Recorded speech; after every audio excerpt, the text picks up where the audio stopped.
Oke, saya akan kembali ke isu semula. Iya, baik. Soal pluralisme tadi itu. Menurut saya tidak benar, Ustadz, bahwa isu pluralisme ini hanya dikembangkan oleh orang-orang Kristen pada saat mereka minoritas di kalangan umat Islam yang mayoritas. Itu tidak benar. Di Amerika sendiri, di tempat saya belajar di kawasan Boston, itu di sana jelas yang mayoritas adalah orang Kristen. Orang Islam sedikit jumlahnya. Orang-orang yang paling aktif untuk mempromosikan kegiatan-kegiatan yang berkaitan dengan dialog antar agama, yang berkaitan dengan pluralisme, itu justru kalangan Kristen. Mereka mengajak kalangan Islam untuk ikut di dalam kegiatan itu, meskipun kalangan Islam kadang-kadang juga agak curiga. Tapi yang aktif melakukan itu adalah kalangan Kristen. Jadi tidak benar kalau dikatakan bahwa wacana ini adalah wacana yang diselundupkan oleh orang Kristen kepada umat Islam pada saat orang Islam ini posisinya berada pada posisi mayoritas untuk mengkristenkan mereka. Memang tentu aktivis yang mengembangkan kegiatan dialog antar agama ini banyak jenis-jenisnya. Saya tidak menafikan bahwa di antara mereka ada orang yang tidak jujur niatnya. Saya tidak menafikan itu. Mungkin saja ada di antara mereka yang tujuannya adalah untuk seperti dituduhkan oleh sebagian kalangan Islam, yaitu untuk melemahkan iman orang Islam. Mungkin ada juga, tetapi saya bertemu dengan puluhan tokoh-tokoh dan teolog yang bergerak dalam isu antar agama ini yang sebetulnya mereka jujur ingin mengembangkan dialog yang fair, yang jujur, yang honest, yang bukan tujuannya adalah untuk mengkristenkan ataupun mengislamkan orang lain yang berbeda agama. Jadi itu tidak benar sama sekali. Soal waman yabtaghi ghairal islami dinan.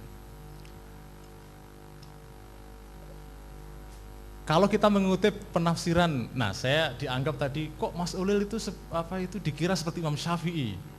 Yaitu salah Anda sendiri mengira begitu. Itu bukan salah saya. Salah Anda sendiri mengira begitu. Ya, saya sebetulnya tidak, ini yang justru saya aneh. Saya membawa pemikiran yang sebetulnya sudah dikemukakan oleh orang lain sebelum saya. Jadi kalau kita ikuti misalnya penafsiran yang dilakukan oleh sejumlah teolog muslim yang melakukan refleksi dalam kegiatan dialog antar agama ini, mereka menafsirkan ayat ini antara lain dengan cara menafsirkan definisi Islam itu sendiri. Apakah Islam ini adalah kategori sosiologis atau kategori nilai? Apakah Islam ini nama sebuah agama yang secara sosiologis, yaitu ada masyarakatnya ketika itu dibawa oleh Nabi Muhammad ke masyarakat Makkah dan Madinah, ketika itu lalu menjadi sebuah komunitas, atau Islam ini adalah sebuah nilai yang sebetulnya bisa ada pada semua agama.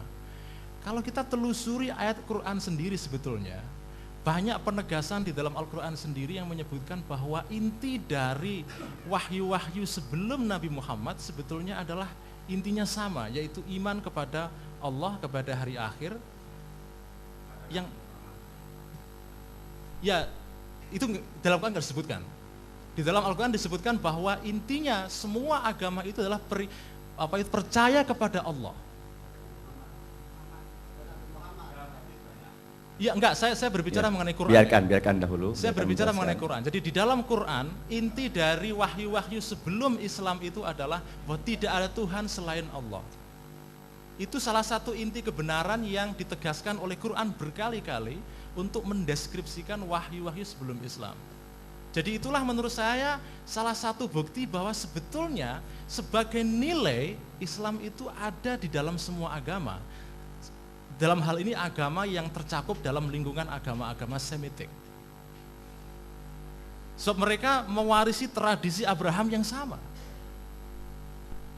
Sekali lagi interpretasi mengenai tidak ada Tuhan selain Allah tentang monoteisme itu bisa berbeda antara Kristen, antara Yahudi dengan Islam.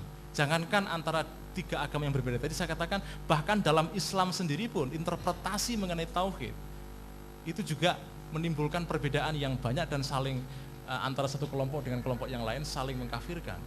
Jadi itu bukan sesuatu yang aneh menurut saya.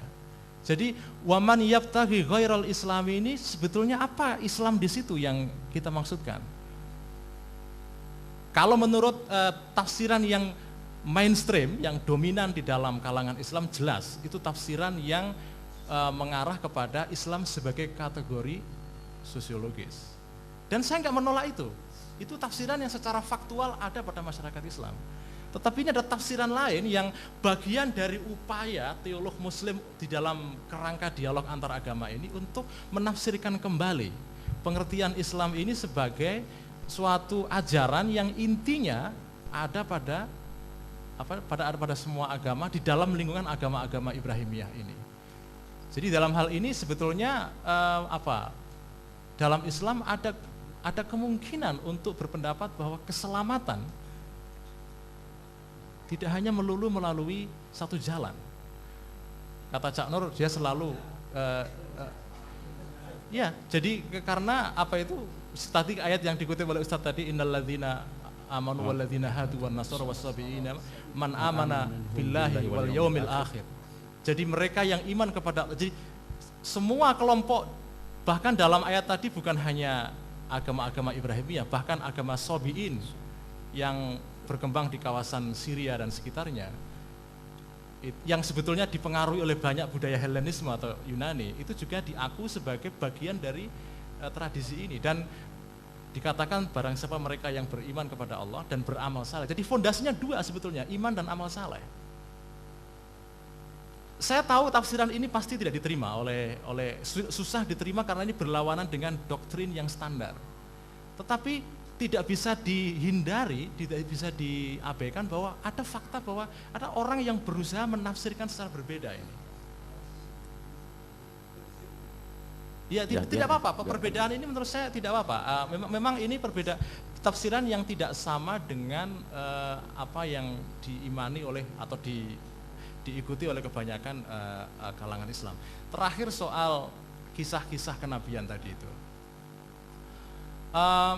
Sekali lagi, apakah kita bisa apakah mengimani tentang faktualitas cerita-cerita umat-umat terdahulu itu bagian dari fondasi keimanan Islam? Kalau kita baca kitab Al-Ghazali Faisalut Tafriqah Bainal Islam wa Zandaqah misalnya, beliau memerinci tentang kategori Islam dan kafir. Beliau mengatakan bahwa ada 5 level wujud ya. Jadi menurut Imam Ghazali dalam kitab Faisalut Tafriqah itu dia mengatakan bahwa yang disebut dengan orang muslim adalah orang yang percaya kepada semua yang dibawa oleh Nabi Muhammad SAW. Nah, iman kepada semua yang dibawa Nabi itu maksudnya apa? Lalu beliau memerinci tentang jenis-jenis wujud.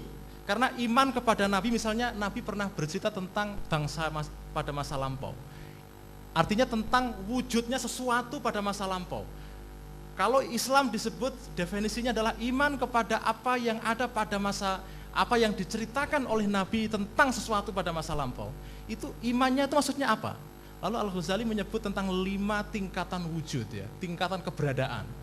Yang pertama disebut dengan wujud zati, kedua wujud hissi, ketiga wujud akli, keempat wujud isyari, dan terakhir wujud majazi kalau tidak salah, ingat saya. Jadi barang siapa beriman kepada semua yang dikatakan Nabi dalam spektrum 5 tingkatan ini, dia tidak bisa dianggap sebagai seorang kafir. Kalau saya misalnya mengatakan bahwa yang penting dalam Al-Quran itu bukan beriman kepada faktualitas cerita itu sendiri, karena Quran hanya menceritakan kembali kisah-kisah yang ada pada tradisi Bani Israel pada masa lampau, tetapi kita hanya diminta untuk iman kepada ibrohnya. Karena tujuan Al-Quran itu bukan meminta kita percaya kepada faktualitasnya.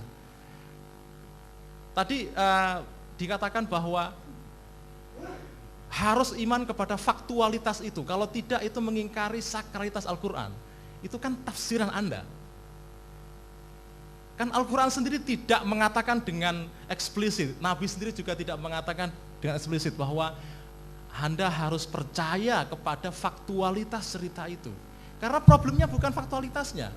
Soal fakta atau tidak itu sekunder buat menurut saya, dalam tafsiran saya. Anda bisa berbeda dengan saya. Faktualitasnya adalah sekunder. Yang paling pokok adalah ibrohnya itu. Itu yang menjelaskan kenapa cerita dalam Al-Quran selalu disampaikan dalam bentuk yang tidak lengkap, karena bukan masalah kelengkapan cerita atau faktanya itu sendiri yang paling penting. Jadi menurut saya tafsiran saya ini tidak bisa dianggap sebagai mengingkari kesakralan Quran. Karena saya masih memandang Quran sebagai fondasi di dalam keberagamaan saya sebagai seorang muslim. Fondasi pokok. Nah, soal bagaimana kita menafsirkannya, itu menurut saya kita bisa berbeda. Itu tidak masalah menurut saya ya. Mungkin yang dimaksud karena nggak ada catatan kaki sehingga dianggap tidak sakral. Itu. Nah, yang catatan kaki itu adalah kitab-kitab terdahulu. Bukan Al-Qur'annya. Keterangan kitab-kitab terdahulu mengenai kisah-kisah Nabi masa lampau yang lengkap itu boleh dianggap sebagai semacam catatan kaki.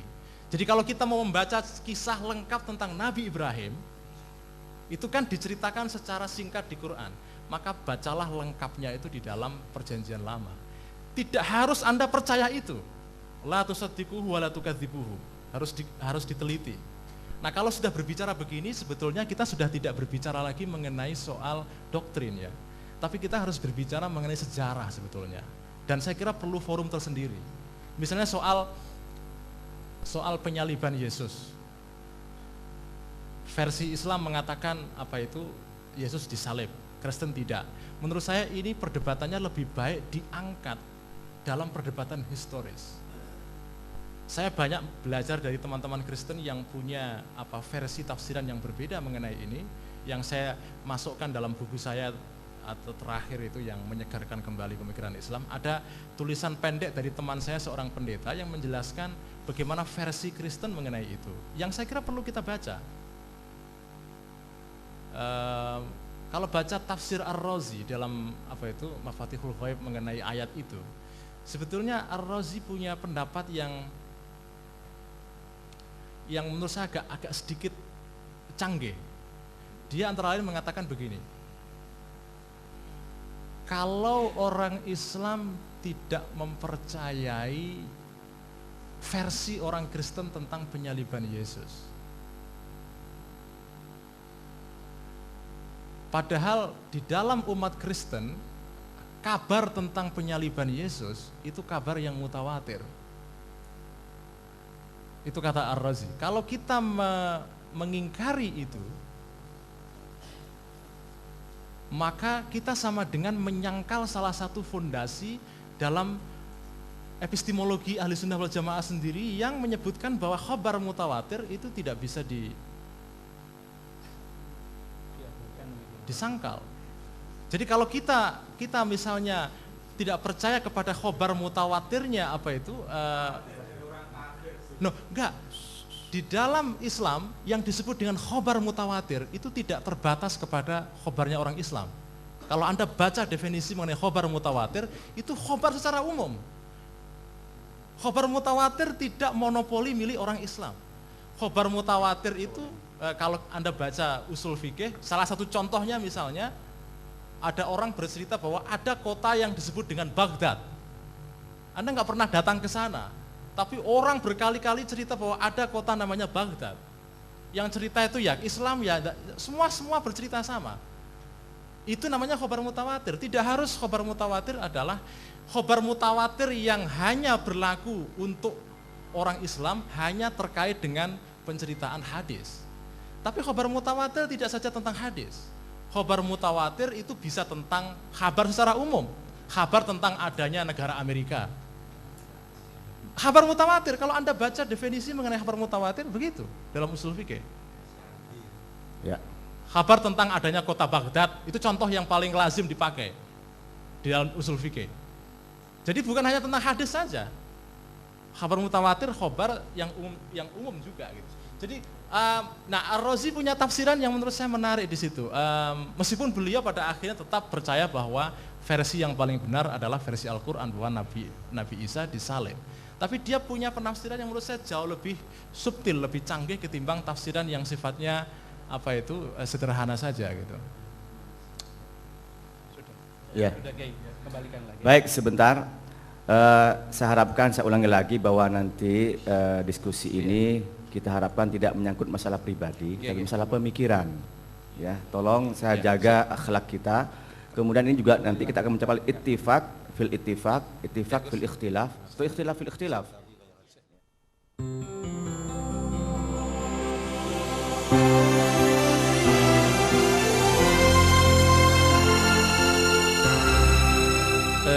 Terima kasih Gus Ulil. Di sini tampak sekali bagaimana Gus Ulil melakukan tahrif terhadap rujukan. Saya tertarik dari yang terakhir. Yang terakhir itu bukan ungkapan Ar-Razi. Di sini ada kitabnya. Itu Ar-Razi mengemukakan ada syubhat yang disampaikan oleh mereka. Bahwasanya cerita tentang penyalipan Nabi Isa itu adalah cerita yang faktual, yang mutawatir, yang terjadi di kalangan mereka, yang apabila cerita ini tidak diterima oleh kita, sama dengan kita menolak terhadap keseluruhan cerita yang ada pada agama mereka. Di sini disebut syubhat. Jadi bukan Ar-Razi yang mengatakan demikian, Ar-Razi mengatakan ungkapan orang lain. Ar-Razi di sini menjawab bahwa innan nasara yungkiluna an aslafihim annahum syahiduhu maqtulan li'anna naqul inna tawaturan nasara yantahi ila aqwamin qalilin la yub'adu ittifaqahum 'alal kadzib. Jadi ini dijawab Ar-Razi yang membantah. Nah, ini persoalannya yang sering dipakai oleh kalangan teman-teman liberal, bagaimana kutipan itu dipotong, ternyata itu bukan pernyataan Ar-Razi, itu syubhat yang disampaikan orang lain yang ditolak oleh Ar-Razi di dalam tafsirnya. Mohon maaf, jangan sandarkan kepada orang lain suatu perkataan yang tidak diucapkan oleh orang yang mengatakannya. Ini yang tadi yang disampaikan terakhir. Ini saya melihat, mohon maaf, mungkin ketidakjujuran akademik dari Gus Ulil dalam persoalan ini. Ya, kalau itu disampaikan sama teman-teman yang tidak bawa referensi mungkin boleh-boleh saja begitu ya. Kemudian yang kedua, yang jadi persoalan, apakah kita wajib mengimani sampai kepada ceritanya secara faktual? Kita memahami Al-Quran ada caranya. Kita tahu bahwa Al-Quran diturunkan dengan bahasa Arab, maka kita memahami Al-Quran juga tidak bisa lepas dari kaidah-kaidah bahasa Arab. Di sana kita banyak menemukan tek-tek keagamaan yang mengharuskan kita ketika kita iman kepada Allah wa bima jaa'a anillah, ketika kita iman kepada Rasulillah wa bima jaa'a an Rasulillah. Ma di sini dalam tradisi ilmu nahwu yang Gus Il tadi sudah sampaikan sampai mudil labib, kita tahu bahwa ma ini isim mausul mustarak, dan dalam usul fikih ma termasuk sigat am, maka tidak boleh ada penghususan selama tidak ada yang mentasiskannya. Jadi ma di sini tidak ada batasan. Imanlah kamu kepada semua yang datang dari Rasulullah kecuali cerita-cerita faktual yang tidak wajib diimani. Tidak begitu pemahamannya. Jadi semuanya yang datang dari Rasulullah termasuk cerita-cerita faktual itu secara include masuk kepada ma jaa'a anillah wa ma jaa'a an Rasulillah. Tadi yang tidak bisa dijawab, Gus Ulil percaya apa enggak sama cerita itu? Itu tidak bisa dijawab. Percaya apa enggak? Ini persoalan gitu loh, persoalan. Kemudian berikutnya, saya tadi sudah mengatakan dari awal, ketika pemikiran Gus Ulil mau ditempelkan, mau dilabelkan sebagai bagian dari produk pemikiran Islam, atau identitas Gus Ulil yang tetap ingin disebut sebagai bagian daripada komunitas Jam'iyah Nahdlatul Ulama, maka kita di dalam melontarkan produk pemikiran tidak bisa lepas dari koridor yang ada pada komunitas itu. Yang jelas sekarang saya ingin tahu, adakah tradisi pemahaman Gus Ulil itu sesuai dengan tradisi yang dikembangkan dalam Nahdlatul Ulama? Ketika rujukan itu sama pendapatnya Nurholis Majid, ya jelas ini apa bisa kita benturkan dengan pendapat-pendapat yang kita rukil dari para salafun saleh yang tidak memahami demikian. Karena menurut pemahaman kita, jadi yang disebut ad-din di situ yang disebutkan secara makrifah ya kembali kepada Islam, Islam yang secara sosiologis sebuah agama yang dibawa Nabi Muhammad. Adapun mereka di dalam Ibnu Katsir sendiri disampaikan bahwa mereka itu mendapatkan pahala dari apa yang mereka lakukan pada saat itu. Tetapi ketika Islam datang, maka tidak ada cara bagi mereka kecuali fusi dan masuk kepada Islam ini sendiri. Ini juga ditegaskan oleh Nabi sebagai penafsir pertama terhadap Al-Quran. dalam sebuah hadis yang saya katakan tadi, laukana Musa hayyan ba'di lama wasi'ahu illa tibai. Ini persoalannya. Jadi yang perlu saya tekan, kalau Gus Solil mau melepaskan pemikirannya dari tradisi kaum muslimin yang mayoritas, yang jadi mainstream dalam orang Islam, kemudian mau melepaskan tradisi pemikirannya dari tradisi Nahdlatul Ulama, kita tidak mau terganggu dengan itu, asalkan lepas. Tapi yang jelas, menurut pemahaman kami, cara-cara pemahaman panjenengan tidak cocok dengan cara-cara pemahaman yang sekarang ini dipegangi oleh Jamiah Nahdlatul Ulama. Kalau itu dilepas, silahkan dikembangkan pemikirannya kemana saja, tanpa ada batasan, tanpa ada batasan. Jadi kalau orang hanya mau mengatakan ini pendapat Anda, ini pendapat saya, ya semuanya orang boleh dong mengatakan seperti itu. Tetapi sandarannya kemana? Kita memahami Al-Quran bukan semau kita, tetapi ada aturan-aturan main yang harus kita pakai di dalam memahami Al-Quran itu tadi. Ini yang menjadi keberatan kami. Makanya tadi bagaimana inna dina indallahil Islam wa may yabtaghi al-islami dinan, itu tidak pernah bisa dijawab secara utuh karena lagi-lagi sandarannya ke sana.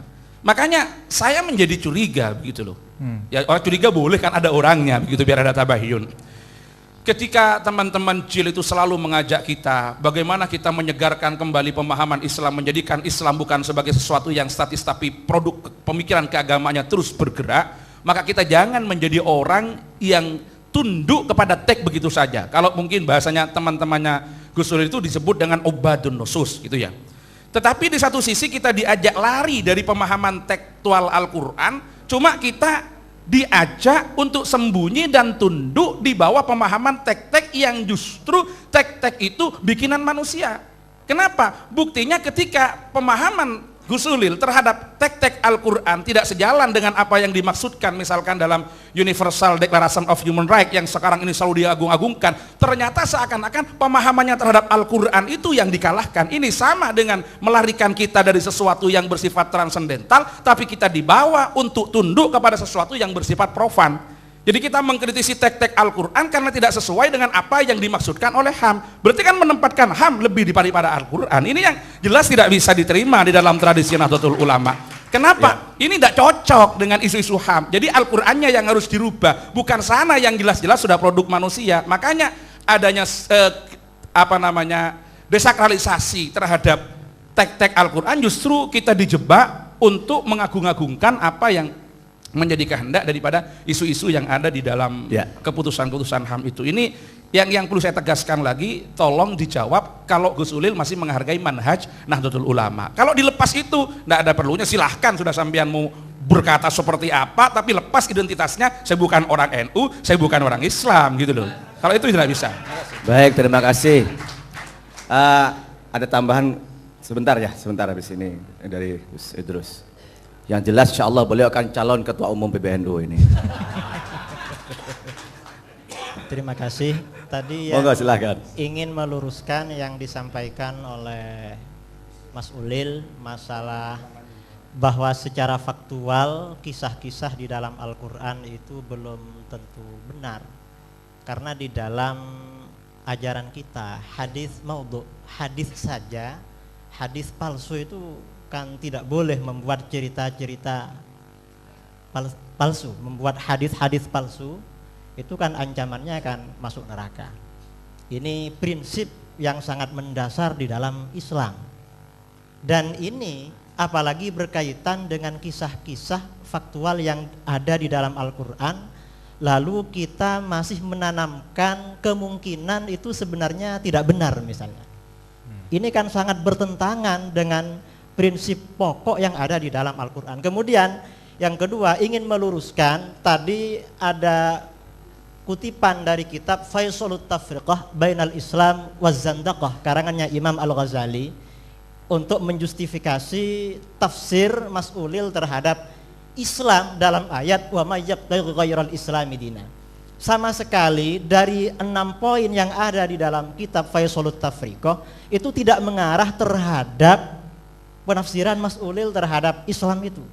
Ini mungkin sebagai tambahan informasi terhadap Mas Ulil.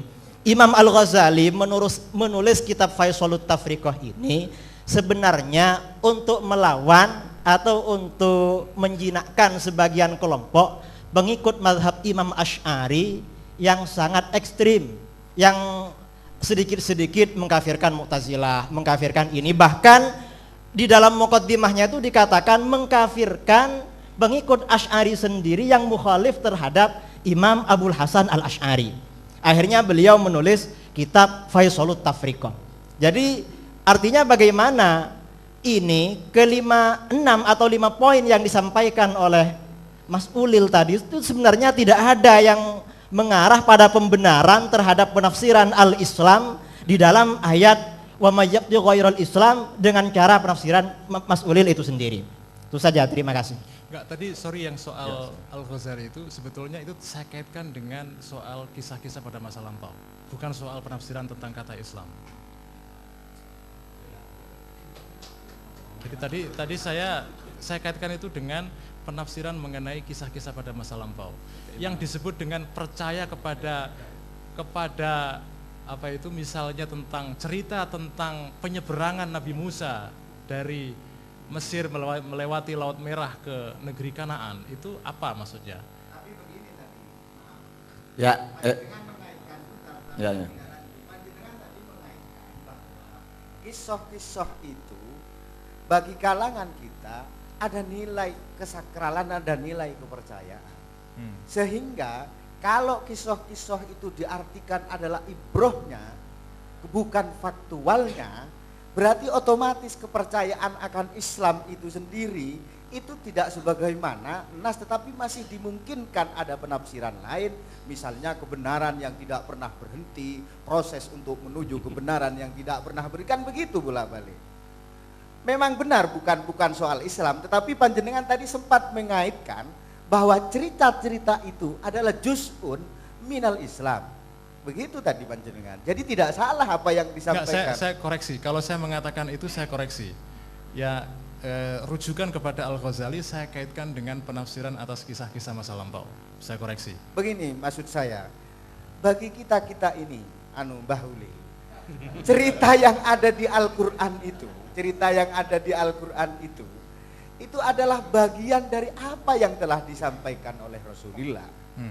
Bagian yang disampaikan oleh Rasulullah. Oke, begitu loh maksudnya. Ya, sehingga benar kalau menurut saya bahwa apa yang disampaikan oleh Imam Ghazali itu membuat justifikasi pendapat yang dinikul oleh Pak Mbah Ulil ini, kemudian diluruskan, benar itu. Bukan kok tidak perlu dikoreksi. Tadinya memang berkata begitu, hanya saja karena terlalu banyak lupa begitu. Assalamualaikum warahmatullahi wabarakatuh. Waalaikumsalam. Nama saya Ahmad Nur, delegasi dari Lakpesdam NU Situbondo. Oke, saya sangat tertarik dan empati pada pemikiran Cak Ulil ya. Saya lebih akrab pakai Cak Ulil. Tetapi di balik rasa empati ini, saya tidak akan menanamkan tafsir kebencian, tapi empati saya terdapat beberapa kegelisahan akademik dari beberapa pemikiran-pemikiran Cak Ulil.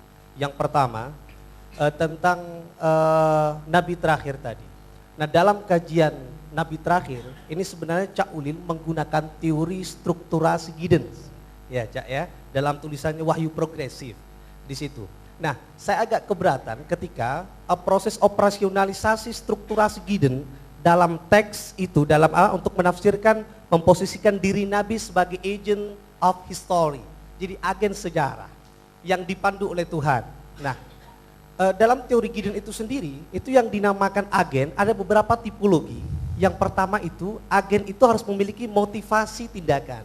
Yang kedua, agen itu harus memiliki rasionalisasi tindakan. Yang ketiga, agen itu harus memiliki monitoring terhadap refleksi tindakan. Nah, agen ini tidak dipandu. Jadi kalau tadi dipandu oleh Tuhan, berarti ini tidak tepat ketika Nabi Muhammad disebut sebagai agen sejarah, agen sejarah. Kalau ini menggunakan teori strukturasinya Anthony Giddens. Nah, yang tepat di situ Nabi Muhammad sebagai aktor sejarah yang segala sesuatunya itu adalah dimonitoring oleh Tuhan dan digerakkan oleh Tuhan. Nah, di situ. Nah, walaupun Nabi Muhammad memiliki sebuah hak untuk berkreasi terhadap persoalan-persoalan kemanusiaan. Nah, itu yang pertama yang paling tidak secara ilmiah, jadi teori itu ketika diterapkan terhadap sebuah teks, paling tidak jangan mencoba untuk mereduksi makna dasar dari sebuah teori itu sendiri, biar tidak mengalami beberapa reduksi pada akhirnya. Itu yang pertama. Yang kedua, dalam sebuah tulisannya, lagi judulnya saya lupa, tapi pada gagasan besarnya di situ, Cak Ulil mengidolakan Barat, seolah-olah di situ sumber kemajuan adalah Barat. Jadi orang Islam kalau ingin maju, dalam sebuah pernyataannya saya pernah membaca, belajarlah pada Barat. Nah, bagi saya ini kok keliru kalau menurut saya, karena saya punya asumsi juga. Kenapa? Nah, karena di Islam ada satu metode yang sangat ampuh untuk menciptakan kemajuan, yaitu Iqra. Nah, membaca. Nah, budaya baca saat ini direbut oleh Amerika, sehingga Amerika menguasai teknologi saat ini, sehingga Amerika sebagai negara adikuasa. Nah, dia memiliki apa? Dia menggunakan metode Iqra tadi, metode baca. Nah, saat ini umat Islam sudah lemah terhadap metode baca dan menulis. Nah, ini sebenarnya bukan belajar ke barat bagi saya, kita harus belajar pada Islam sendiri yang memiliki metode pertama kali ampuh, yaitu Iqra. Saya kira itu. Yang saya tanyakan begini, yang pertama adalah awal pemikiran dari Gus Ulil, ini kelihatan percampur adukan dari teologi Nasrani, teologi Yahudi, pola pikir Barat, sehingga di sana mohon maaf, cara mengkawinkan Kristen itu pertama di Vatikan. Saya belajar dulu waktu di adiknya Pak Zarkasi, Hamid Fahmi Zarkasi, itu beliau pernah menulis bahwa dan meneliti cara menikahkan pernah nama Tuhan di Kristen saja berbeda. Vatikan pertama God, begitu ya. Kemudian yang kedua Allah, yang ketiga Yesus. Keberadaan dari Tuhannya saja sudah mukhtalaf.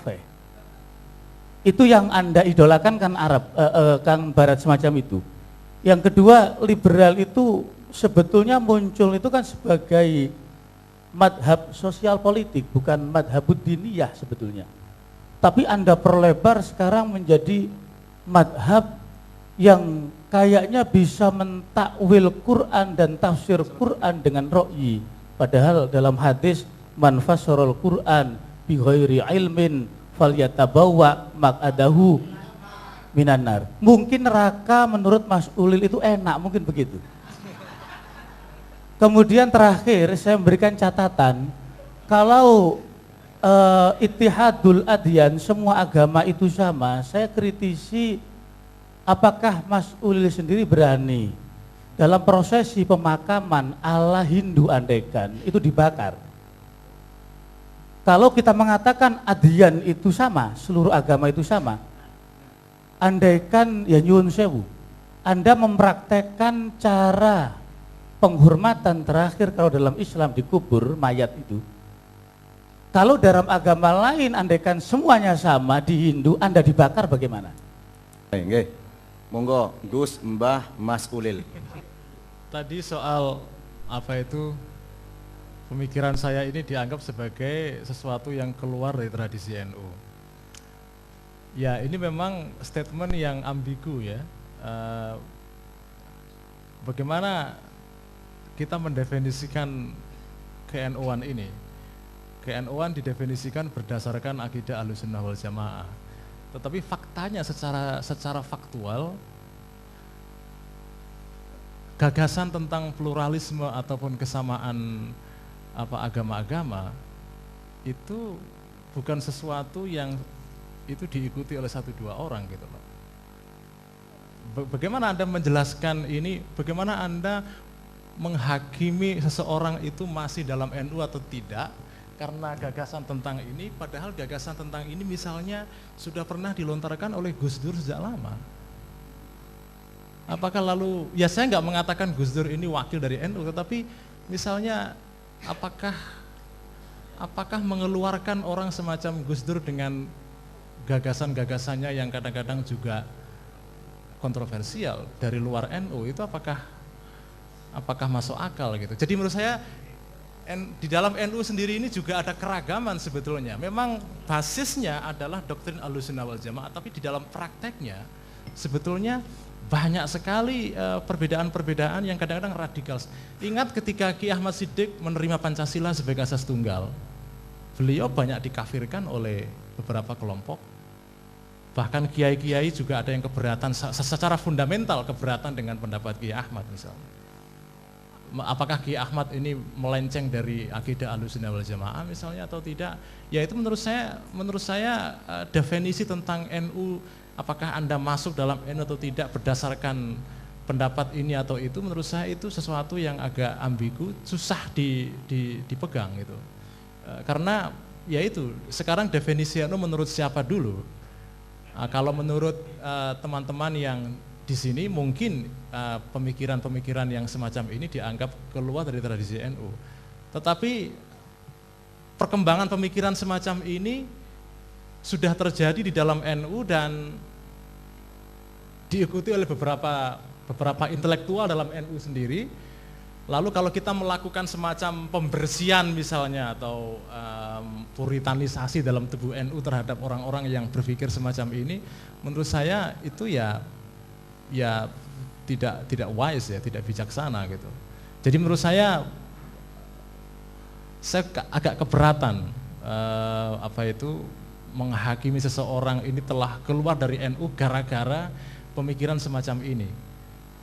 Karena menurut saya pemikiran semacam ini masih bisa diperdebatkan meskipun tidak ada titik temu. Boleh sedikit aja biar nyambung. Yang saya katakan tadi bukan menghakimi Anda keluar dari pemikiran Anda tidak sesuai dengan pemikiran yang berkembang dalam tradisi Nahdlatul Ulama. Ya. Kemudian kalau ditanya itu NU versi mana? Ya versi ketetapan-ketetapan yang ada pada NU, di antaranya yang didasarkan kepada hasil-hasil musyawarah nasional dan didasarkan pada keputusan-keputusan muktamar. Di situ sudah ada hierarkinya, bagaimana proses pengambilan keputusan, bagaimana proses pengambilan hukum dan bagaimana proses pemahaman keagamaan. Jadi kalau Anda mengatakan apakah seumpama kalau itu Gus Dur, kalau memang seumpama itu terjadi pada siapapun, maka kita mengatakan tradisi pemikiran itu adalah tradisi yang tidak cocok dengan tradisi yang dikembangkan dalam Nahdlatul Ulama. Versi siapa? Versi kesepakatan. Jadi di sini ada, dan yang saya katakan tadi, cara-cara berpikir seperti itu tidak cocok dengan cara-cara berpikir yang dipakai di dalam tradisi Nahdlatul Ulama. Bukan untuk mengeluarkan orang, tapi pemikirannya bukan pemikiran yang ada di dalam Nahdlatul Ulama. Makasih. Ya, soal cara tadi itu, cara yang dipakai sebagai standar untuk menghakimi seseorang apakah pemikirannya masih masuk dalam NU atau tidak. Cara yang sama bisa menelurkan gagasan yang berbeda gitu. Contoh tadi misalnya soal penafsiran terhadap kisah-kisah pada masa lampau. Saya membedakan antara klaim akidah dengan klaim historis, harus dibedakan. Secara akidah saya percaya kisah-kisah itu. Tetapi secara historis mungkin perlu ada penelitian yang lain. Saya tidak tahu secara historis apakah itu fakta atau tidak. Saya beriman kepada cerita-cerita itu sebagai akidah saya, tetapi secara faktual apakah betul atau tidak, saya tidak menurut saya harus dibedakan antara klaim iman dengan klaim historis. Kalau seorang punya klaim tertentu tentang suatu fakta, dari segi imannya, mungkin belum tentu sesuai dengan apa dalam faktanya gitu. Orang Hindu bisa punya klaim tentang misalnya kisah-kisah pada masa lampau, tetapi secara historis mungkin perlu pembicaraan yang terpisah. Panjenengan tadi mengatakan bahwa sesuatu yang ada di Al-Quran itu harus ada pembedaan antara klaim i'tiqad dan klaim historis. Kira-kira ini, di saat ibu panjenengan cerita tentang bagaimana di saat berpacaran antara Umi dan Abah panjenengan itu kira-kira punya pikiran begitu enggak? Ini sebuah cerita yang sehingga memerlukan ada fasil bahwa klaim akidah, klaim historis, soal kepercayaan, soal bagaimana mencari bukti, ini memang akal membolehkan. Tetapi kira-kira panjenengan boleh, kita semua punya akal, semua kita dikasih akal. Tetapi dalam diri manusia ada dauqiyah, ada dauq yang menurut saya itu paling tidak sebagai rem. Coba panjenengan bayangkan, ibu panjenengan menceritakan seperti itu, kira-kira panjenengan apa juga akan berpendapat bahwa apa yang dikatakan ibu saya itu saya percaya. Tetapi saya juga perlu membuktikan bagaimana sudah sejarahnya. Cukup penjelasannya gitu loh. Cukup penjelasannya. Monggo Mas Ulil. Ya, soal zauq saya percaya. Jadi perbedaan antara kisah-kisah dalam Al-Quran ini dengan contoh yang tadi Anda sebut, itu ada perbedaan yang mendasar, ada qiyas ma'al farik di situ. Sebab di dalam kasus cerita mengenai orang tua saya, ya kedekatan kisah itu dengan saya itu membuat saya bisa mudah terima. Dan dalam contoh yang tadi Anda sebut itu tidak ada klaim akidah di situ, yang nggak ada masalah akidah sama sekali. Di dalam masalah kisah Nabi Adam, Nabi Musa, Nabi Isa dan seterusnya, di situ ada masalah akidah karena ini menyangkut iman. Oleh karena itu saya membedakan dua level klaim akidah dan klaim historis. Secara akidah sebagai seorang Islam saya percaya kisah-kisah itu. Tetapi secara historis, apakah faktual atau betul, Al-Quran sendiri tidak menekankan aspek faktualitas itu. Jadi itu tafsiran Anda sendiri bahwa kalau Anda percaya kepada Al-Quran, kepada kisah-kisah pada masa lampau, maka harus percaya kepada faktualitas historisnya. Itu sudah tafsiran, bukan sesuatu yang secara eksplisit dikatakan dalam Al-Quran sendiri. Jadi saya secara akidah saya percaya kepada kisah-kisah itu, dan buat saya yang penting sekali lagi saya tekankan itu adalah aspek ibrahnya, moral ceritanya. Faktualitasnya bukan sesuatu yang terlalu penting buat Al-Quran sendiri karena itu bukan sesuatu yang ditekankan. Monggo. Ini interupsi sebentar ini. Ada beberapa hal yang perlu saya tanyakan sama Mas Ulil. Yang pertama mengenai persamaan agama-agama. Kalau Mas Ulil menyebut semua agama sama, benar. Semua benar. Saya ingin tanya, di mana letak kebenaran, kesamaan kebenaran yang agama-agama bawa? Kemudian,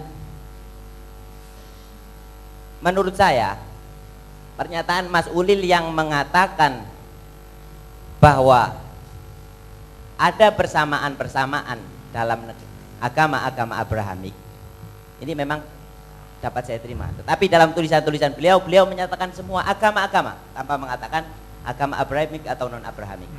Saya ingin tahu bagaimana Mas Ulil dapat menjelaskan titik persamaan antara Islam dan Buddha misalnya. Dalam Islam kita mengenal konsep tauhid yang sangat konkret, yang sangat lengkap dan kompleks. Tetapi dalam Buddha tidak ada itu namanya konsep tentang ketuhanan. Saya ingin tahu. Ini yang pertama. Kemudian yang kedua, ini mungkin bagi teman-teman dari Basul Masail Jember ya, mengenai penafsiran kata-kata al-Islam dalam Al-Quran. Saya hanya ingin memberikan masukan dengan mengajukan ayat-ayat yang lain. Dalam ayat lain yang mengisahkan tentang Nabi Ibrahim,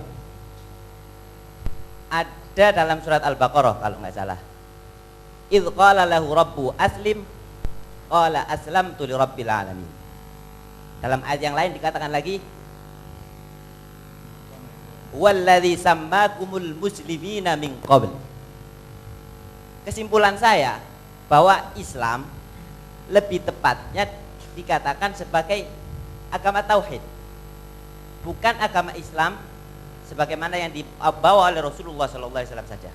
Tetapi tauhid secara keseluruhan adalah Islam. Hanya saja Islam yang dibawa oleh Rasulullah adalah tauhid yang paling sempurna. Saya rasa seperti itu. Kemudian mengenai ide Mas Ulil tentang pluralisme, saya rasa agak ketinggalan zaman kalau dialamatkan pada Islam. Bolehlah kalau orang-orang seperti John Hick atau Isaiah Berlin mengkritik gereja dengan menggunakan ide-ide pluralisme, boleh. Karena dalam Kristen ada yang namanya tidak ada keselamatan di luar gereja. Jadi dalam Kristen itu ada istilah eksklusivisme. Tetapi dalam Islam sejak zaman Rasulullah SAW sudah diajarkan yang namanya multikulturalisme, seperti yang diistilahkan oleh Adam Pareh itu. Jadi coba teman lihat dalam ayat ya ahlal kitabi ta'alau ila kalimatin sawa'in bainana wa bainakum. Itu dalam ayat. Dalam konteks realnya mungkin bisa sampai lihat dalam Piagam Madinah. Bagaimana Rasulullah SAW bisa menghargai, menoleransi dan mengapresiasi kelompok-kelompok di luar Islam. Tetapi sebagai catatannya untuk Mas Ulil, Jadi Islam bisa menerima, bisa menghargai, dan bisa mengapresiasi agama-agama di luar Islam dalam batasan-batasan sosial kemasyarakatan. Tetapi dalam urusan ideologi, seorang muslim wajib berkeyakinan bahwa Islam adalah agama yang paling benar. Ya, nggih. Nanti kita buka lagi kalau ada kesempatan. Monggo, Gus. Ada satu hal yang ingin saya tanggapi juga soal liberal itu sebagai mazhab politik ya. Di dalam sejarah pemikiran filsafat di Barat, yang disebut dengan pendekatan liberal itu berlaku pada dua aspek sekaligus. Yang pertama adalah mazhab politik, tapi itu sebetulnya sesuatu yang datang belakangan. Pada awalnya sebetulnya pendekatan liberal itu bermula dari pendekatan di dalam agama, di dalam penafsiran kitab suci, karena pada saat itu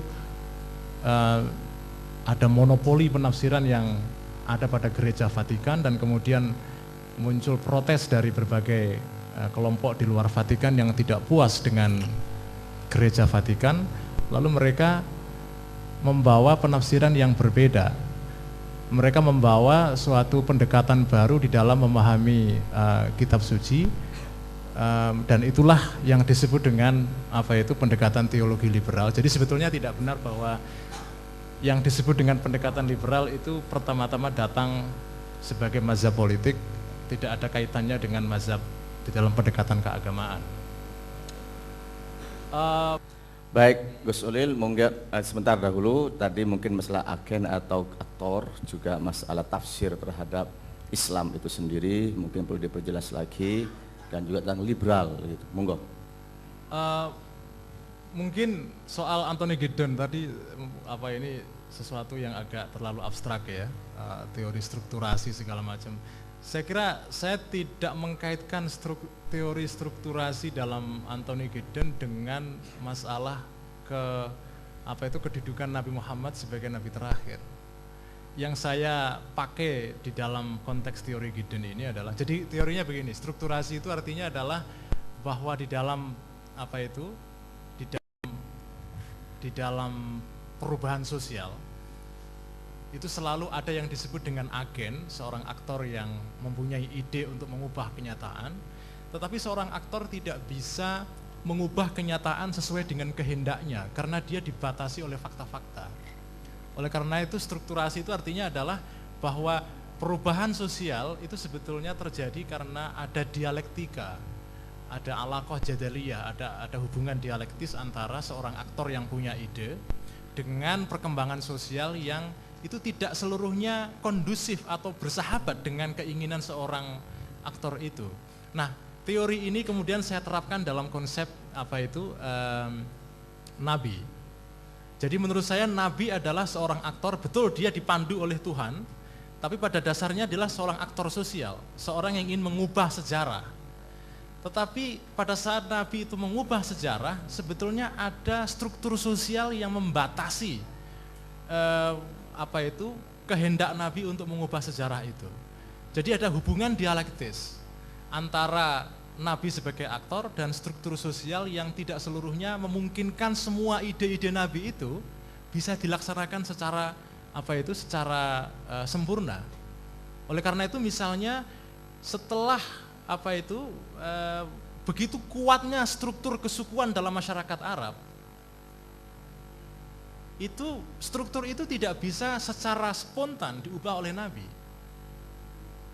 Oleh karena itu tribalisme atau asobiyah setelah nabi wafat muncul kembali, dan daulah Islamiyah yang pertama setelah Khulafaur Rasyidin itu muncul, dibangun berdasarkan asobiyah qabaliyah, berdasarkan fanatisme kesukuan. Jadi di sini menunjukkan bahwa ajaran Islam tentang kesamaan, egalitarianisme yang ingin menghapus asobiyah qabaliyah itu memang tidak bisa menghapuskan seluruh struktur itu. Jadi Nabi ingin mengubah, sebagian bisa diubah, sekurang-kurangnya pada masa generasi sahabat 4 setelah Nabi itu lumayan bisa berhasil, meskipun pada masa Utsman periode kedua itu muncul kembali asabiyah qabaliyah itu. Dan makin ekstrim lagi setelah Daulah Amawiyah muncul, diteruskan dengan Daulah Abbasiyah. Jadi sebetulnya, nah di sini saya ingin mengatakan bahwa misi Nabi untuk mengubah situasi sosial itu kadang-kadang tidak seluruhnya terlaksana karena struktur sosialnya kadang-kadang terlalu keras untuk diubah. Itu yang saya maksudkan dengan teori strukturasi Gideon dalam kaitan dengan keaktoran Nabi sebagai seorang pelaku tindakan sosial. Taksis dengan akal, ya itu mukhtalaf fihi, tetapi sebagai suatu metode itu ada dikembangkan dalam, kalau Syafi'iyah tidak mengakui itu, tapi mazhab lain di dalam lingkungan mazhab Sunni itu. Ya terima kasih Yai, nanti diikuti nanti aja. Saya tidak bisa mengatakan itu sedikit di dalam beberapa hal yang sifatnya terang benderang, misalnya seperti ayat dalam Al-Quran yang terkenal, kullu syai'in halikun illa wajhah. Yang lain, Allahu khaliqu kulli syai'. Nah, bagaimana kita memahami ayat itu? Salah satu contoh taksis bil akal yang sering dipakai di dalam konteks usul fikih. Allah menciptakan segala sesuatu. Apakah sesuatu termasuk dirinya sendiri atau tidak? Nah, secara akal kita tahu bahwa khaliqu kulli syai' itu mengeluarkan Allah dari cakupan kulli syai' itu. Jadi dengan akal kita sendiri sebetulnya kita tahu bahwa ada sesuatu yang ditahsis dari keumuman ayat itu. Nah, ini contoh yang sifatnya badihi ya. Secara aksiomatik kita sudah bisa memahami itu. Tetapi saya menganggap bahwa tahsis bil akal di dalam kasus cerita-cerita pada masa lampau itu bisa terjadi. Sekali lagi, Al-Quran tidak menekankan di dalam Al-Quran sendiri secara eksplisit tidak ada masalah faktualitas itu diangkat sebagai isu. Jadi kalau kita membuat pembedaan, ini tafsir juga. Jadi Bapak punya tafsir, saya punya tafsir. Di dalam tafsiran saya ada pembedaan antara klaim teologis dengan klaim faktualitas. Secara faktual kita tidak tahu sebetulnya apa yang terjadi sesungguhnya pada masa Bani Israel dulu. Apakah sejatinya peristiwa Nabi Musa itu menyeberangi Laut Merah? Itu seperti apa? Kita tidak tahu. Kita hanya diceritakan dalam kitab suci dan itu pun tidak cukup lengkap dalam Al-Quran ya. Lengkapnya di dalam kitab Perjanjian Lama. Jadi Al-Quran sendiri sebetulnya tidak terlalu peduli dengan detail-detail apakah ini fakta atau tidak, ini bagaimana plot ceritanya, itu tidak terlalu diperlukan. Yang penting adalah bagaimana kita belajar dari kisah-kisah pada masa lampau. Monggo silahkan Gus Aab. Terima kasih. Saya hanya memberikan catatan akhir kepada Mas Ulil dan ini sebuah kesimpulan sementara, boleh dianggap klaim atau tidak, bahwa dari diskusi panjang yang kita dengarkan, dari beberapa argumentasi yang disampaikan beliau, nampaknya memang lontaran-lontaran pikiran yang disampaikan Mas Ulil, mungkin juga dan kawan-kawan, itu tidak didasarkan kepada dasar-dasar metodologi yang afsah dan ilmiah sebagaimana dikembangkan dalam tradisi Nahdlatul Ulama. Ini bukan persoalan penghakiman, tetapi itu sudah ada koridornya sebagaimana diputuskan di dalam muktamar dan diputuskan dalam munas. Urusan kebebasan berpikir saya kira tidak bisa dipertemukan karena masing-masing punya cara, punya kecenderungan untuk mereverse kemana saja, terlepas dari beliau. Tetapi kita sebagai warga NU punya aturan main yang harus kita ikuti kalau kita masih mau masuk dalam lingkungan itu pada konteks pemikiran. Ini kesimpulan kami. Kemudian untuk menanggapi dari apa yang disampaikan oleh teman-teman, misalkan tadi yang disampaikan oleh Gus putranya Yai Ali tadi, pemahaman kita bukan ke situ, Iman. Kita yakin bahwa tidak ada agama yang diakui oleh Allah selain Islam. Jadi Islam itu secara normatif bukan agama yang hanya diturunkan kepada Nabi Muhammad untuk disampaikan kepada umatnya, tetapi agama yang pernah diturunkan oleh Allah kepada nabi-nabi sebelumnya. Karena memang tadi juga didukung oleh data-data dalil ya yang menyatakan bahwa semua agama itu namanya Islam. Maka Ibrahimu Yahudiyya wala Nasraniyya walakin kana hanifan musliman wa ma kana minal musyrikin. Yusuf juga mengatakan tawaffani musliman wa alhiqni bis salihin. Itu Islam secara normatif. Tapi Islam secara sosiologis yang kita yakini adalah agama yang diturunkan oleh Allah melalui Nabi Muhammad yang bisa membawa kita ila ma fihi salahu ma'ashihim wa ma'adihim. Itu secara sosiologis itu jelas sudah bukan problem lagi dan bukan persoalan yang kita diskusikan dalam konteks ini. Maka ketika kita berbicara Islam secara sosiologis dan ada klaim kita sebagai umat Islam harus meyakini bahwa Islam adalah agama yang paling benar, di situ secara teologis juga menafikan kebenaran yang ada pada agama lain menurut kita. Walaupun ini tidak mengharuskan kita intoleran kepada mereka yang memungkinkan mereka mengekspresikan agama yang mereka anggap agama itu benar menurut mereka. Ini persoalan-persoalan yang sebetulnya harus kita pahami, ada wilayah, ada garis yang harus dipahami. Kemudian terakhir dari Lakpesdam Situbondo tentang Al-Quran, kita yakini bahwa Al-Quran yang ada pada Mushaf Utsman itu sesuatu yang final dalam konteks ini. Sesuatu yang final. Pada masa Rasulullah kita tahu Al-Quran itu ada pada lempengan batu, ada pada pelepah kurma, dan ada pada berbagai macam. Nah, di situ karena begini, ketika ada wahyu turun, Rasulullah memanggil sahabat dan bersabda, "Dha hadhil ayat fi ayatin kada min suratin kada." Lah, mushaf itu baru paripurna dikumpulkan itu pada masa Sayyidina Abu Bakar yang pemicunya adalah Ma'rakah Yamamah yang mewafatkan 70 orang para penghafal Al-Quran. Nah, di situ memang secara sejarah ini bisa kita teliti, ada naqdi naqad pada tarikhinya, pada ilminya, bukan pada aspek teologisnya yang memang tidak bisa kita jangkau di situ. Nah, pada masa itu ketika diusulkan oleh Umar bin Khattab untuk dibukukan, awalnya Abu Bakar menolak karena tidak pernah dengan Rasulullah, tapi karena situasi yang menghendaki demikian akhirnya diterima. Terus kemudian berproses.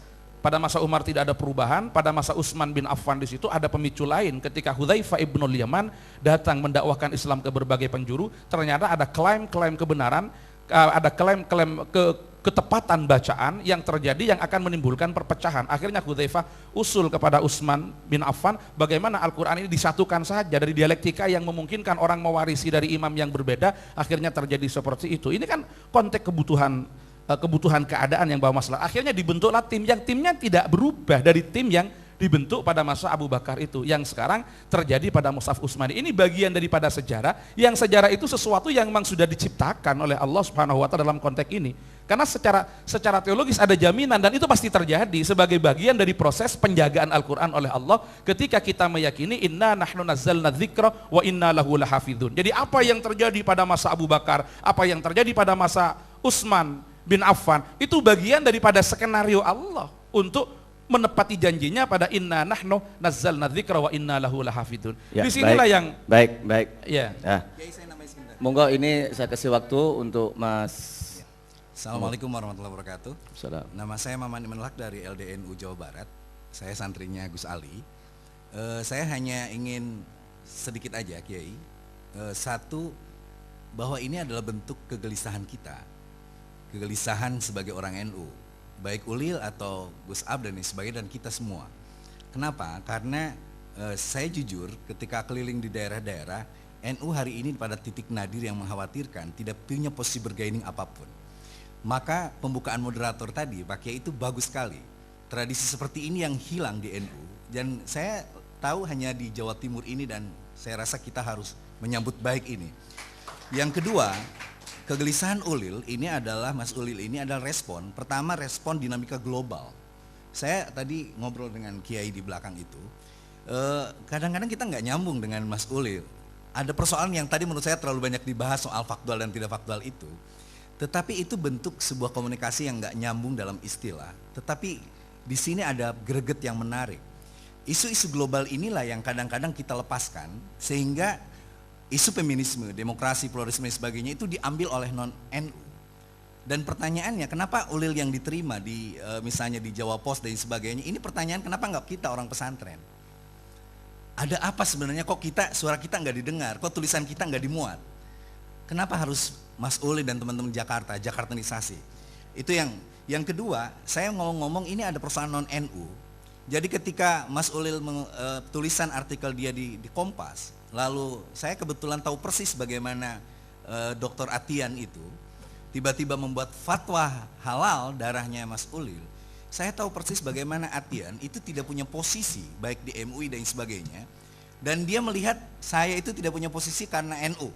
Orang-orang NU lah yang merebut posisi di MUI, di pemerintahan dan sebagainya. Ada hal di mana kita hari ini kita dijebak seperti itu. Nah, non NU inilah sebenarnya yang hari ini menjadi musuh bersama. Saya ingin mengatakan apa yang dikatakan Mas Gus Ab tadi. Saya ingin ngomong juga ke Mas Ulil. Mas Ulil memang karena dia udah mengklaim NU dan sebagainya, kita memang harus terus hakimi dia habis-habisan. Sampai apakah betul paradigma berpikirnya itu sesuai dengan manhaj Nahdlatul Ulama atau enggak. Mas Ulil harus di NU-kan oleh kita. Karena jangan sampai, betul, jangan sampai orang tetap, walaupun kita melakukan tahrij, mengeluarkan Ulil dan sebagainya dari NU, tetap aja orang melihat ini adalah dinamika pemikiran NU. Baik, terima kasih semuanya. Saya pikir ini memang sebuah dialog yang menarik, karena pemikiran yang juga menarik ya. Nah, Mas Gus Mbah Ulil Absar Abdallah ini akarnya adalah NU, keturunan juga Minan Nahdliyin, tetapi kemudian terjadi pemikiran yang berkembang, ini sebuah pemikiran yang inhiraf atau tanmiyah. Nah, ini yang mungkin perlu kita kaji lebih mendalam. Tentu tidak selesai sekarang ini, kita yang jelas al-ikhtilaf fil ikhtilaf. Jadi kita tidak harus menyimpulkan apa dan bagaimana, tetapi ini sudah ada tabayun antar kita, di mana Mas Ulil selama ini banyak diperbincangkan oleh kalangan kiai muda NU ini. Kemudian ini juga membangunkan generasi muda yang tidur dalam pemikiran untuk lebih mengkaji lagi. Sehingga dengan adanya gugahan dari Mas Ulil ini akan berpikir, akan mengkaji, mendalami, sehingga tidak hanya menggunakan tafsir Jalalain, tapi juga menggunakan tafsir jalan lain. Nah, ini yang mungkin perlu kita gugah, sehingga nanti akan mempunyai kebiasaan dialog pada generasi terdahulu dan akan menyimpulkan sebuah kesimpulan yang baik untuk menumbuhkan fikrah Nahdliyah ala manhaji thariqati ahli sunnah wal jamaah. Sekira sekian dari saya, mohon maaf. Selanjutnya dikembalikan kepada moderator. Wassalamualaikum warahmatullahi wabarakatuh.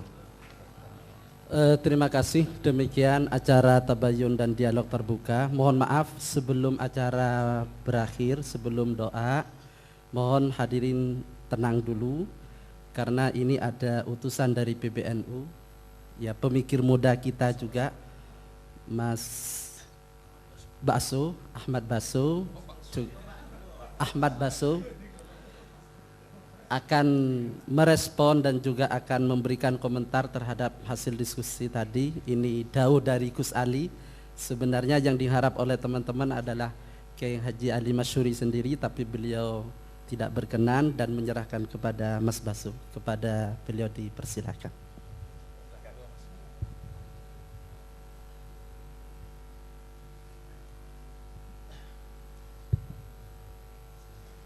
Terima kasih saudara moderator. Assalamualaikum warahmatullahi wabarakatuh.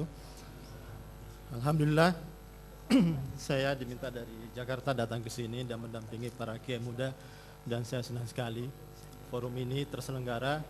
Inilah suatu bentuk harga diri dari NU terjaga di sini.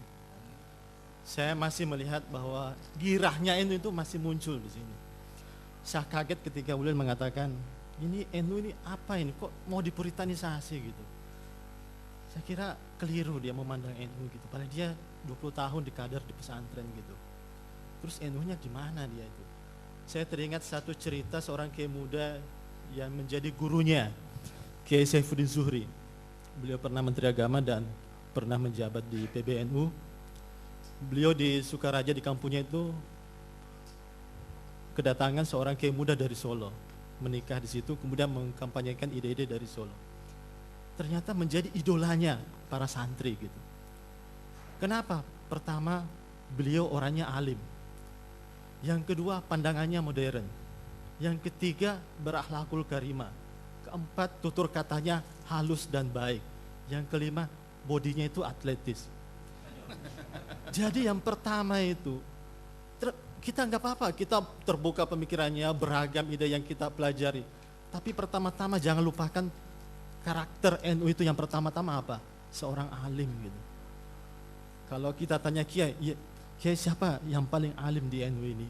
Masya Allah, yang paling banyak baca kitab, ibadahnya tekun, wara, tawadu, amal solehnya banyak gitu, tahajudnya juga. Baru kemudian kalau sudah tercapai alim ini, baru kemudian menjadi modern gitu. Kalau menjadi modern duluan, baru alimnya nomor ke-10, apa yang terjadi? Menjual NU. Masya Allah. Jadi saya terharu ketika membaca pengalaman gurunya Kiai Saiful Husuri. Yang ketiga, akhlakul karimah. Beliau cium tangan kepada kiai-kiai, menyantuni orang miskin, menghormati yang tua, sayang kepada yang muda gitu. Saya baru melihat di sini bahwa kita masih toleran kepada yang muda.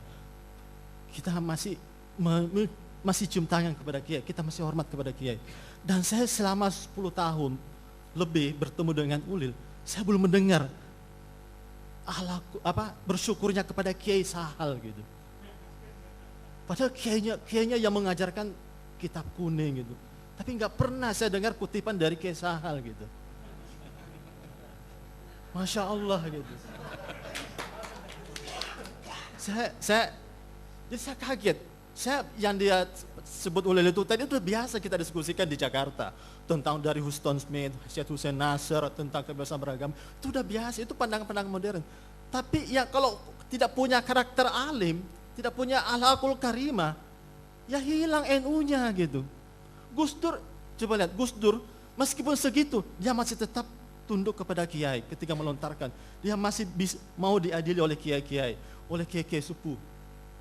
Kemudian dia masih bangga dengan kiainya, Kiai Khudori dari Tegalrejo, masih bangga dengan Kiai Ali Maksum, masih mengutip kiai-kiainya, Kiai Ahmad Siddiq. Padahal beliau sangat-sangat liberal gitu. Tapi karena beliau seorang alim, dia mengerti menjadi seorang NU yang baik gitu. Coba lihat kawan kita ulil, pikiran-pikiran luar tapi tidak ada dialognya dengan tradisi NU. Malah memaksakan NU harus masuk menerimanya gitu. Jadi itu timpan juga gitu. Saya kira kalau mau wajar dialog, diskusi, oke lah ada pandangannya ini. Coba Anda tunjukkan juga sebagai orang NU, benar-benar NU, ayo kita dialogkan. Bahwa NU itu juga punya suara, punya tradisi, punya amalan yang masih hidup selama ini. Bukan sebagai benda mati, bukan sebagai teks yang tinggal hanya sekedar kertas, bukan. Teksnya orang NU, kitab kuning itu sesuatu yang amali, sesuatu yang menjadi hidup sehari-hari, sebagai manhaj, sebagai tafsir, sebagai cara berpikir, cara pandang, cara melihat sesuatu. Itu juga jangan dinafikan gitu. Maka saya kira inilah tempat kita untuk merayakan kembali manhajinya NU gitu.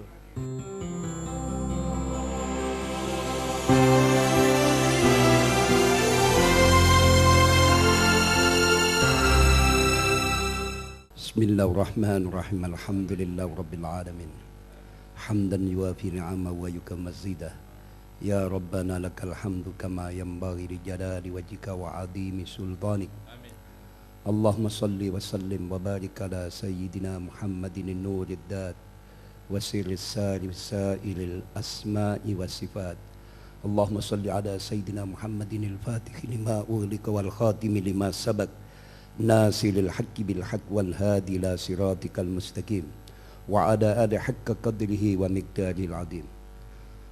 Allahumma sallimna min fitnati hadhiz zaman. Allahumma sallimna min fitnati hadhiz zaman. Allahumma sallimna min fitnati hadhiz zaman. Allahumma dina siratal mustaqim, siratal anbiya'i wal mursalin. Allahumma dina siratal mustaqim, siratal ulama'i was salihin. Allahumma yassir lana umurana ma'arrahati li qulubina wa abdanina was salama wal afiya fi dinina wa dunyana. Allahumma inna nas'aluka al-afwa wal afiya fid dunya wal akhirah. Allahumma inna nas'aluka bi anna ashhadu annaka antallahu la ilaha illa antal ahadus samad alladzi lam yalid wa lam yulad wa lam yakul lahu kufuwan ahad. Allahumma la ilaha illallah wa antal mannan badi'us samawati wal ardi dal jalali wal ikram. Ya Allah ya Rahman ya Rahim ya Fattah ya Alim ya Razzaq ya Karim ya Sami ya Basir ya Adim Sultan ya Qadim al Ihsan ya Daiman Na'ma ya Basit Rizki ya Kathir al Khairat ya Wasi al Ata ya Dafi al Bala wa ya Sami ad Du'a ya Hadiran laysa biwaib ya Mawjudan inda syada'id ya Khafiyal Lutfi ya Latifas Sun'i ya Hadiman la yajad. Wa sallallahu ala sayyidina Muhammad wa alihi wa sallam. Alhamdulillahi rabbil alamin. Bisiril asraril Fatihah.